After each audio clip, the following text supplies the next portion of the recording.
ہے۔ ان کا دور اسلامی تاریخ کا سب سے سنہرا دور کہلاتا ہے۔ آج کے دور میں کسی بادشاہ میں یہ دیکھنے کو نہیں ملتا، لیکن دنیا میں صرف ایک ہی بادشاہ ہوا جو رات کو گشت کرتا تھا، جو بچوں کے رونے پر رو دیتا تھا، جو ہر ظلم پر تلوار بن جاتا تھا۔ تو صرف ایک نام یاد رکھو، عمر بن خطاب رضی اللہ۔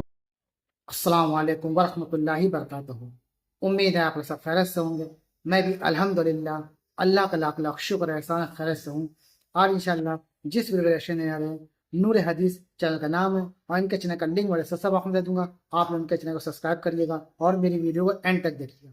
دوستو ہم جانیں گے آج حضرت عمر بن خطاب کے بارے میں۔ دوستو حضرت عمر بن خطاب وہ شخصیت کا نام ہے جو اسلام کے دوسرے خلیفہ بھی رہے، اور اسلام کے سمجھیے جب وہ انہوں نے حکومت سنبھالی، یعنی کہ جب خلیفہ بنے ہیں تو اسلام کا سب سے گولڈن چانس تھا، یعنی کہ آدھی دنیا میں اسلام پھیل چکا تھا، یعنی اسلامی حکومت ہو چکی تھی۔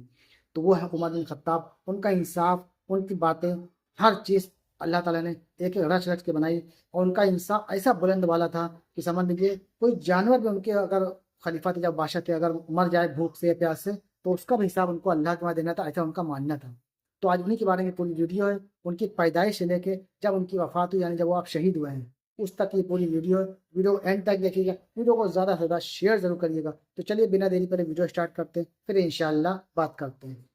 عنہ کی حضرت عمر رضی اللہ تعالیٰ عنہ کی پیدائش مکہ میں ہوئی تھی۔ حضرت عمر رضی اللہ تعالیٰ عنہ کی پیدائش ہاتھی والے سال یعنی عام الفیل کے 13 سال بعد ہوئی تھی۔ اس حساب سے ان کی پیدائش سن 583 عیسوی کے قریب مانی جاتی ہے، یعنی ہجرت سے لگ بھگ 41 سال پہلے۔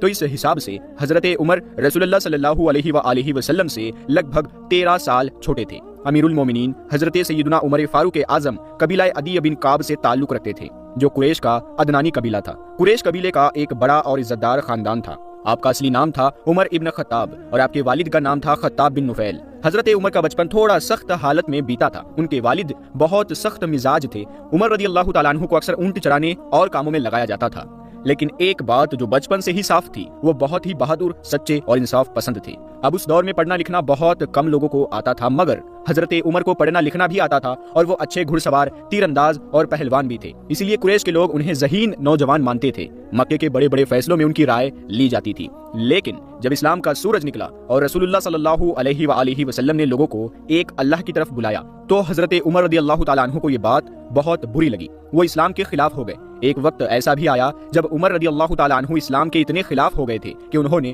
رسول اللہ صلی اللہ علیہ وآلہ وسلم کو نقصان پہنچانے کا ارادہ بنا لیا۔ تلوار اٹھائی، غصے میں گھر سے نکلے، لیکن راستے میں ایسا کچھ ہوا جس نے ان کی پوری زندگی بدل دی۔ لیکن اللہ کا فیصلہ دیکھیے، راستے میں ایک شخص ملا اور بولا، اے عمر، پہلے اپنے گھر تو دیکھو، تمہاری بہن اور بہنوئی دونوں مسلمان ہو چکے ہیں۔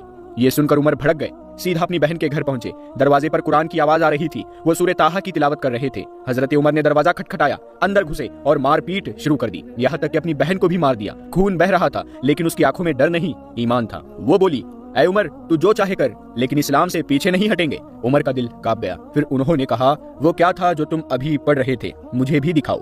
تو جب انہوں نے قرآن کے الفاظ پڑھے، ہم نے یہ قرآن اس لیے نہیں اتارا کہ تم پریشان ہو جاؤ، تو حضرت عمر کی آنکھوں سے آنسو نکلنے لگے۔ وہ بولے، یہ تو بہت پیارے الفاظ ہے، اس میں تو حق کی بات ہے۔ ترنت وہاں سے نکلے، رسول اللہ صلی اللہ علیہ وآلہ وسلم کے پاس پہنچے۔ نبی صلی اللہ علیہ وآلہ وسلم کے گھر کے دروازے پر پہنچے۔ اندر کچھ صحابہ تھے۔ حضرت حمزہ رضی اللہ تعالیٰ عنہ نے تلوار نکالی، لیکن نبی صلی اللہ علیہ وآلہ وسلم نے کہا، عمر کو آنے دو۔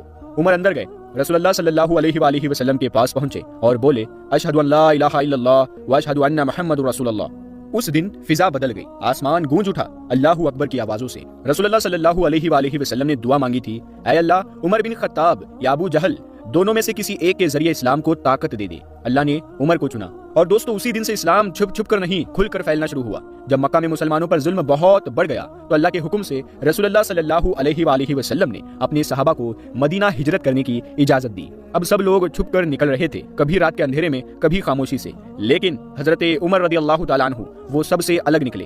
عمر رضی اللہ تعالیٰ عنہ نے کیا کیا، انہوں نے اپنی تلوار کمر میں باندھی، تیر کمان لیا اور مکہ کے کعبہ میں آ کر طواف کیا۔ پھر جم کر اعلان کیا، جو چاہتا ہے کہ اس کی ماں اسے روتی دیکھے، جو چاہتا ہے کہ اس کی بیوی بیوہ ہو جائے یا اس کے بچے یتیم ہو جائے، تو وہ آئے اور مجھے راستے میں روک کر دکھائے۔ اور پھر کھلے عام مدینہ کی طرف روانہ ہو گئے۔ کوئی روکنے کی ہمت نہیں کر سکا۔ مدینہ میں بھی عمر رضی اللہ تعالیٰ عنہ نے اسلامی سماج کو مضبوط کرنے میں اہم رول نبھایا۔ مسجد نبوی کے تعمیری کاموں میں حصہ لیا۔ ہر مشکل میں نبی صلی اللہ علیہ وآلہ وسلم کے ساتھ کھڑے رہے، ہر لڑائی میں آگے کی صف میں۔ حضرت عمر رضی اللہ تعالیٰ عنہ نے جنگ بدر، جنگ احد، جنگ خندق، جنگ خیبر جیسی تمام جنگوں میں حصہ لیا۔ جب کچھ لوگ ڈرتے تھے تو عمر آگے بڑھتے تھے، جب کوئی فسفساہٹ کرتا تھا تو عمر حق بولتے تھے۔ ان کے بارے میں نبی صلی اللہ علیہ وآلہ وسلم نے ایک مرتبہ کہا، اگر شیطان کسی راستے سے جا رہا ہو اور عمر کو سامنے آتا دیکھ لے تو شیطان راستہ بدل دیتا ہے۔ پیارے دوستو، مدینہ کی وہ صبح شاید سب سے بھاری صبح تھی۔ رسول اللہ صلی اللہ علیہ وآلہ وسلم اس دنیا سے پردہ فرما گئے۔ ہر طرف سناٹا، آنسو، بے چینی، لیکن ایک شخص تھا جس کا دل یہ ماننے کو تیار ہی نہیں تھا، وہ تھے حضرت عمر۔ انہوں نے کہا، جو کہے گا کہ نبی صلی اللہ علیہ وآلہ وسلم کی وفات ہو گئی ہے تو میں اسے قتل کر دوں گا۔ جب نبی صلی اللہ علیہ وآلہ وسلم کے انتقال کی خبر پھیلی تو عمر رضی اللہ تعالیٰ عنہ غصے اور صدمے میں مسجد میں کھڑے ہو گئے۔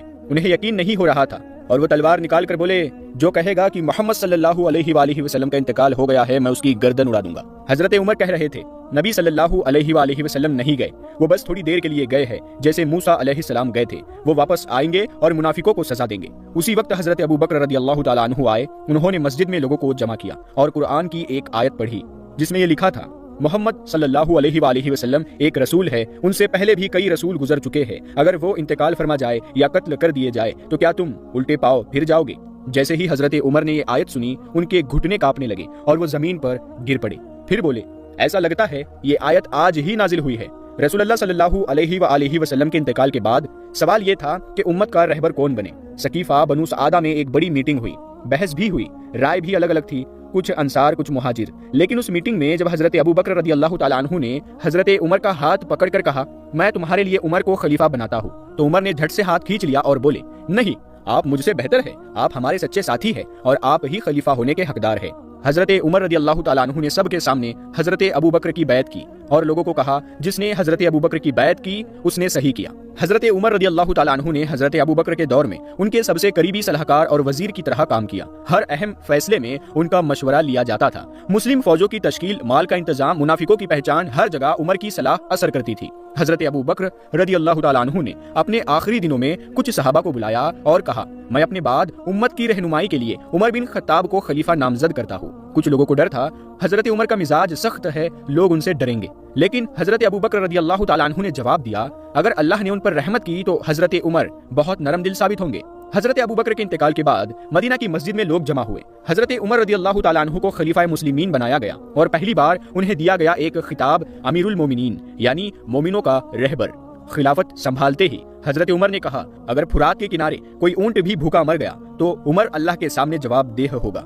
وہ اپنے ہاتھ سے غریبوں کو کھانا کھلاتے، رات کو بھیس بدل کر گشت کرتے، ظلم اور ناانصافی کو جڑ سے مٹاتے۔ حضرت عمر رضی اللہ تعالیٰ عنہ کے دور میں اسلام نے ایران، عراق، مصر، شام اور یروشلم تک فتح حاصل کی۔ پہلی بار دیوان، پولیس، عدالت، جیل کا سسٹم شروع ہوا۔ ہر مسلمان کو بیتے سال کی آمدنی کے حساب سے بھتہ ملنے لگا۔ ایک بار ایک عام آدمی نے حضرت عمر رضی اللہ تعالیٰ عنہ سے کہا، میں تمہارے خلاف قاضی کے سامنے کیس کروں گا۔ حضرت عمر بولے، ضرور کرو، اسلام میں سب برابر ہے۔ حضرت عمر کے دور میں لوگ بے خوف ہو کر مسجدوں میں نماز پڑھتے، عورتیں بازار میں اکیلی جاتی، بچے رات کو کھیلتے، دشمن بھی کہتے عمر کا دور سب سے پرامن دور تھا۔ حضرت عمر اس دن مسجد نبوی میں فجر کی نماز پڑھا رہے تھے، صفیں سیدھی تھی، لوگ خاموشی سے اللہ کے سامنے کھڑے تھے اور امامت حضرت عمر کر رہے تھے۔ انہوں نے تکبیر کہی، اللہ اکبر۔ تبھی اندھیرے میں ایک مجوسی آیا، اس کا نام تھا ابو لولو فیروز، ایک آگ کا پجاری جو مسلمان نہیں تھا۔ اسے عمر کی انصافی نظریں پسند نہیں تھی۔ اس نے ایک زہریلا خنجر تیار کیا تھا، 2 دھار والا، اور فجر کی نماز کے بیچ حضرت عمر رضی اللہ تعالیٰ عنہ پر حملہ کر دیا۔ حضرت عمر بری طرح زخمی ہو گئے، خون بہتا رہا، وہ وہی گر پڑے۔ زخمی حالت میں بھی سب سے پہلا سوال جو انہوں نے کیا وہ کیا تھا؟ وہ تھا، کیا لوگوں نے نماز پوری کر لی؟ تو لوگ بولے، جی ہاں امیر المومنین۔ پھر انہوں نے کہا، جس کا نماز میں حصہ نہ ہو اس کا اسلام میں حصہ نہیں۔ پھر انہیں گھر لے جایا گیا۔ ڈاکٹروں نے کوشش کی لیکن زخم بہت گہرے تھے۔ انہوں نے دودھ پلانے کی کوشش کی، دودھ باہر گھاؤ سے نکل آیا کیونکہ گھاؤ پیٹ پر لگے تھے۔ سب سمجھ گئے اب وقت پورا ہو گیا۔ حضرت عمر رضی اللہ تعالیٰ عنہ نے پوچھا، کیا مجھے رسول اللہ صلی اللہ علیہ وآلہ وسلم اور ابو بکر رضی اللہ تعالیٰ عنہ کے پاس دفن کیا جائے گا؟ تو پیارے آقا صلی اللہ علیہ وآلہ وسلم کی بیوی سے اجازت لی گئی۔ جب اجازت ملی تو حضرت عمر رضی اللہ تعالیٰ عنہ کی آنکھیں چھلک پڑی۔